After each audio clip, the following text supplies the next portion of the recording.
सत श्री ओम सतनाम सत्साहिब। हे सत्संग प्रेमियों, हे साध संगत, आज कबीर बीजक का नया प्रकरण जो कि सप्तम प्रकरण है प्रारंभ करेंगे। इस प्रकरण का नाम है चाचर। तो आज इस चाचर प्रकरण में पहला चाचर आपके सामने लेकर के उपस्थित हुई हैं। आशा है कि हमारे वीडियो और ये हमारी प्रस्तुति आपको पसंद आ रही होगी। हमारा उद्देश्य संपूर्ण बीजक को आपके सामने प्रस्तुत करना है। तो चलते हैं। चाचर एक।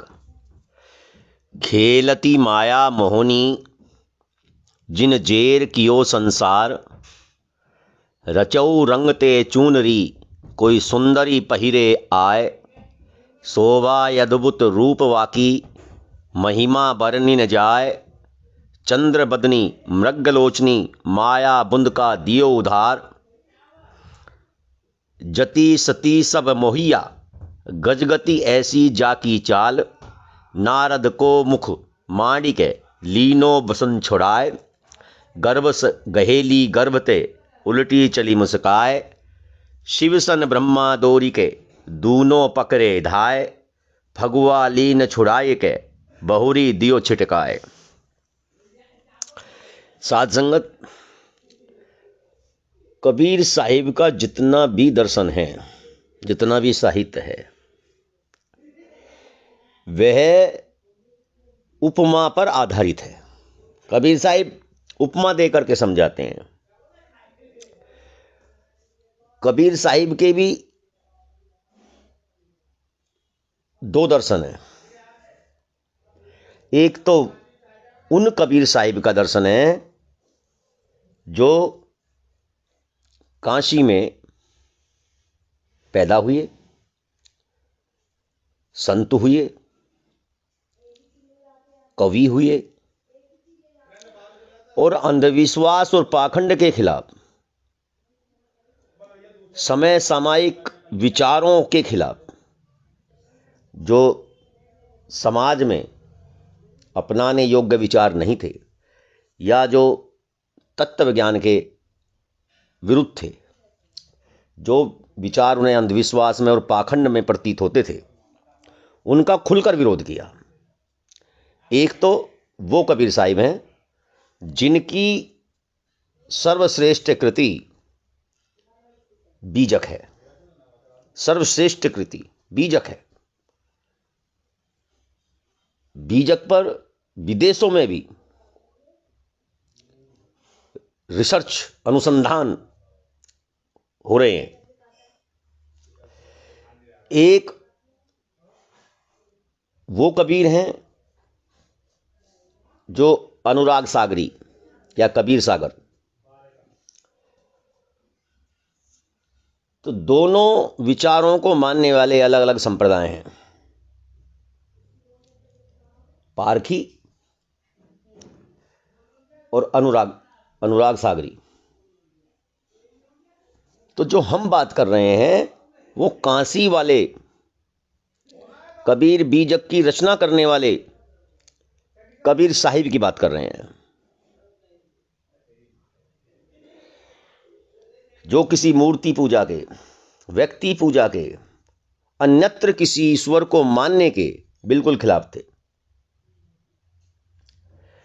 अपने स्वरूप में स्थित होना ही उनका मूल ज्ञान था और उनका जो आखिरी पड़ाव है वो स्वरूप में स्थित हो जाना है। तो उन कबीर साहिब का जितना भी पूरा संपूर्ण कबीर बीजक है वह उपमा पर आधारित है। उपमा दे दे के समझाया है बहुत अच्छे ढंग से। तो अब हम बात कर रहे हैं चाचर एक। तो कबीर साहिब कह रहे हैं कि समस्त संसार के जीवों को कमजोर और पराजित करने वाली मोहिनी माया जीवों के साथ फाग खेल रही है। अपने शरीर पर अभिमान करने वाले जीवों को पहनाने हेतु उसने लाल, सफेद और काले रंग अर्थात रजोगुण, तमोगुण और सतोगुण की चुनरी बना ली है। 3 गुण, क्योंकि माया त्रिगुणात्मक है, रजोगुण, सतोगुण और तमोगुण, तो इन तीनों गुणों की चुनरी बना ली है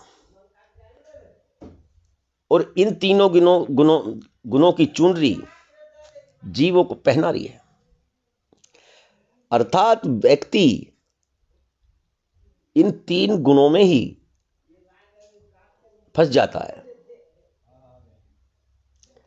खेलती माया मोहनी जंजीर कियो संसार, रचऊ रंगते चुनरी कोई सुंदरी पहिरे आए, शोभा अद्भुत रूप वाकी महिमा बरनी न जाए, चंद्र बदनी मृगलोचनी माया बंदक दियो धार। उस मोहिनी माया का रूप व सौंदर्य अनोखा है एवं उसकी महिमा का वर्णन करना असंभव है। उसका मुख चंद्रमा के समान है। हिरनी जैसी आंखों वाली मोहिनी माया ने मुख पर से घूंघट उठा रखा है और मस्तक पर सिंदूर का गोल टीका लगा रखा है। सत्यवादी और त्यागी पुरुष भी उसको देखकर मोहित हो गए हैं। उसकी चाल मस्त हाथी की तरह है। माया ने तो नारद मुनि को भी आसक्त कर दिया था और माया के चक्कर में उनके वस्त्र तक उतर गए और असली मुख को छिपाकर बानर मुखी बनकर स्वयंवर में उचकते रहे। यह एक पुरानी कथा है, पौराणिक, जिसमें मोहिनी को, माया रूपी मोहिनी को देख करके नारद मोहित हो गए और भगवान विष्णु से उन्होंने अपने जैसा रूप मांग लिया। विष्णु ने उन्हें बानर का रूप दे दिया। कहते हैं कि विष्णु का एक नाम वानर भी है, तो उन्होंने कहा अपने जैसा, अर्थात उनका नाम वानर भी है, तो उन्होंने वानर का रूप दे दिया। तो उनकी बड़ी बेइज्जती हुई। मोहिनी माया के चक्कर में आकर के नारद भी लज्जित हो गए। अभिमानी माया तो नारद की मूर्खता पर हंसते हुए गर्व के साथ विष्णु जी की तरफ बढ़ती चली गई। शिव जी और ब्रह्मा जी को भी माया ने दौड़कर पकड़ लिया और इस फाग के खेल में उसने दोनों का ध्यान योग से हटाकर भोगों की तृष्णा में बिखेर कर तैस नैस कर दिया।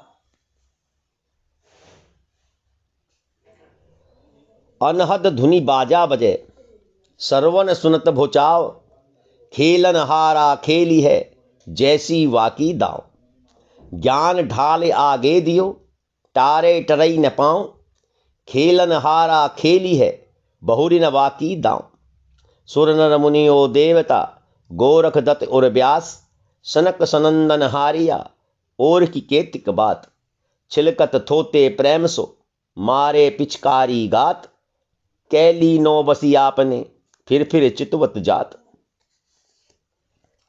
साहिब कहते हैं कि माया की मधुर ध्वनि सबको अनहद जैसी पवित्र लगी। अनहद, अनहद धुनी बाजा बजे, उनके कानों में माया की मधुर ध्वनि पड़ती ही सब माया की चाहत में पागल हो गए। अर्थात माया की घुड़दौड़ में खेलने वाले लोग जैसा दाव पाते हैं वैसा ही खेलने लगते हैं। कई ज्ञानियों ने तो ज्ञान रूपी ढाल लेकर माया से युद्ध भी किया। परंतु काफी जोर लगाने पर भी माया को विचलित नहीं कर सके। इसका जो अभिप्राय यह है कि ज्ञान मार्गी जो संत फकीर हुए, उन्होंने अपने ज्ञान के बल पर माया को जीतने का प्रयास किया, लेकिन कामयाब नहीं हो सके। माया के खेल में फंसे व्यक्ति मायावी सुख को दुर्लभ मानकर माया भोग को परम सौभाग्य समझते हैं, तारीफ करते हैं, भोगों की तारीफ करते हैं, वासनाओं की तारीफ करते हैं, सांसारिक जो भोग विलास है उसकी तारीफ करते हैं। जो माया के खेल में फंसे हुए हैं उन्हें वो अच्छा लगता है। यहां तक कि देवता, मनुष्य, मुनि, गोरखनाथ, दत्तात्रेय, वेदव्यास, सनक आदि भी माया द्वारा परास्त हो गए, तो साधारण मनुष्यों की बात ही क्या है। मोह माया की पिचकारी सबके शरीरों पर चलती है और सभी उसके क्षणिक प्रेम में उछलने लगते हैं। छिलकत थोते प्रेम सो मारे पिचकारी गात, कैली नो बसी आपने फिर चितवत जात।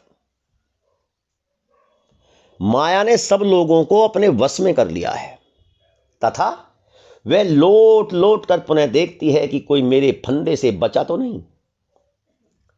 अर्थात माया घूम घूम कर लोगों पर नेत्र रूपी बाण चलाती है और उन्हें मोहित करती रहती है। ज्ञान डांग ले रोपिया, तिरगुण दियो है सात, शिवसन ब्रह्मा लेन कहो है और की केतिक बात। एक और सुर नर मुनि ठाड़े, एक अकेली आप, दृष्टि पर उन कहु न छाड़े, कैली नो एक ही धाप। जेते थे तेते लिए घूंघट माही समोए, कज्जल वाकी रेख है अदग गया नहीं कोय। इंद्र कृष्ण द्वारे खड़े लोचन ललच लजाए, कहे कबीर ते उबरे जाही न मोह समाए। साहिब कहते हैं कि माया ने दिखावे के लिए ज्ञान स्तंभ लगा रखा है, परंतु उसके साथ में त्रिगुण को भी लगा रखा है। जब शिव शंकर और ब्रह्मा जी ज्ञान प्राप्त करने के बहाने माया को लेने हेतु व्याकुल होने लगे, तो साधारण व्यक्ति की क्या बिसात है। तो ज्ञान का स्तंभ क्या है? अर्थात ज्ञान के द्वारा तुम्हें जीता जा सकता है माया को। लेकिन ये त्रिगुणात्मक जो प्रकृति है, त्रिगुणात्मक जो माया है, ये किसी को भी नहीं निकलने देती। एक और देवता, मुनिजन और मनुष्य खड़े हैं, तो दूसरी तरफ माया स्वयं अकेली खड़ी है। फिर भी माया की दृष्टि जिस पर पड़ जाती है, उस व्यक्ति को वह अपने मोह के जाल में फंसा ही लेती है। माया ने तो एक ही बार में सबको अपने वश में कर लिया है। सभी मोहित सज्जनों को माया ने अपने घूंघट में समा लिया है। उसकी छाप ही इतनी कलुषित है कि कोई भी उससे निष्कलंक नहीं बच सका। इंद्र और कृष्ण भी माया के भोग के लालच में उसके द्वारा पर खड़े हैं, उसके द्वार पर खड़े हैं, परंतु इच्छा भर भोग न मिलने से लज्जित हो रहे हैं।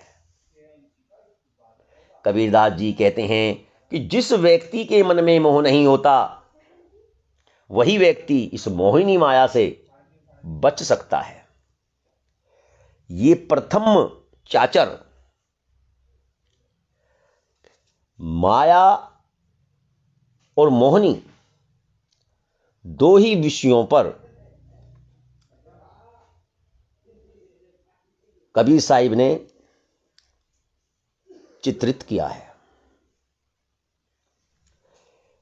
माया क्या है? सांसारिक भौतिकवाद, भोग विलास, वासना, काम, क्रोध, मोह,